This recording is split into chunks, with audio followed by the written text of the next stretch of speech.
বসে এবছর বোসপুকুর শীতলা মন্দির। দক্ষিণ কলকাতার কসবা এলাকার বোসপুকুর শীতলা মন্দির অন্যতম পুজো বললেও কিছু কম বলা হয় না।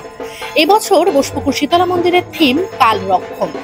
দেশকে রক্ষা করে মা এখানে মমতাময়ী, শান্ত। অসুর বধ করে তিনি এখন নির্বিঘ্নে ঘরের দিকে অর্থাৎ বাড়ির দিকে রওনা হয়েছেন।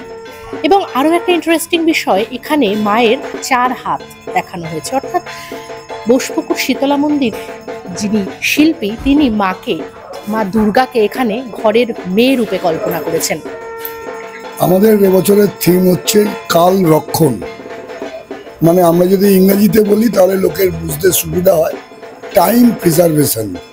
এই টাইম প্রিজার্ভেশনটা আপনি 100 বছর আগের থেকেও ধরতে পারেন, 1000 বছর থেকেও ধরতে পারেন, বা পৃথিবীর জন্ম থেকেও ধরতে পারেন। সুতরাং আমরা দেখেছি বিগত দিনে কেউ টাইম প্রিজার্ভেশন নিয়ে কোনো কাজ করেনি, যার জন্য আমরা আজকে যদি আমরা এটাকে না করি, আগামী দিনে আমাদেরও কোশ্চেনের মুখে পড়তে হবে যে আপনারা কেন সেই সময় টাইম প্রিজার্ভেশন করেননি।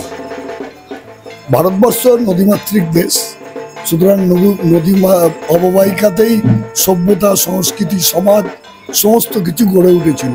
কিন্তু আস্তে আস্তে এগুলো সব বিবর্তন হচ্ছে। আমরা এই নদীর উপকূলে যেগুলো পেতাম, মানে নদীর যে পলি, সেই পলির মাধ্যমেই আমরা কিন্তু কৃষিকার্যের জন্য উপযোগী। আবার এটাও ঠিক যে জায়গায় ধান হয় সেখানে কিন্তু আলু চাষ হয় না, তার কারণ মাটির পার্থক্য থাকে। সুতরাং এইখানে আমরা আমাদের এই এতে সমস্ত কিছুরই এইগুলোকে রেখেছি। আমরা মানে সেই উদ্ভিদ থেকে শুরু করে জীব জন্তু সবই আছে, যেগুলো আমরা কাউকে রাখিনি। এখানে আমাদের বহু পুরনো আর্টিস্ট যিনি ওয়ার্ল্ড ফেমাস, তার যে অল্প সংখ্যক কিছু পেন্টিং ছিল, সেই পেন্টিংগুলো আমরা এখানে রেখেছি।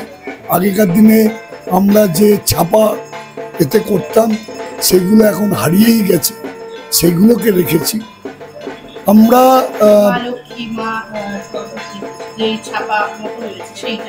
একদম, কারণ আমরা মণ্ডপটা দেখবেন কাঠ দিয়েই তৈরি, আর মণ্ডপে ঢোকার আগে এখন দেখতে পাবেন না, কারণ যখন প্যান্ডেল ওপেন হবে তখন সেটাকে দেখতে পাবেন যে আমাদের এই কাঠগুলোকেও প্রিজার্ভ করা উচিত ছিল।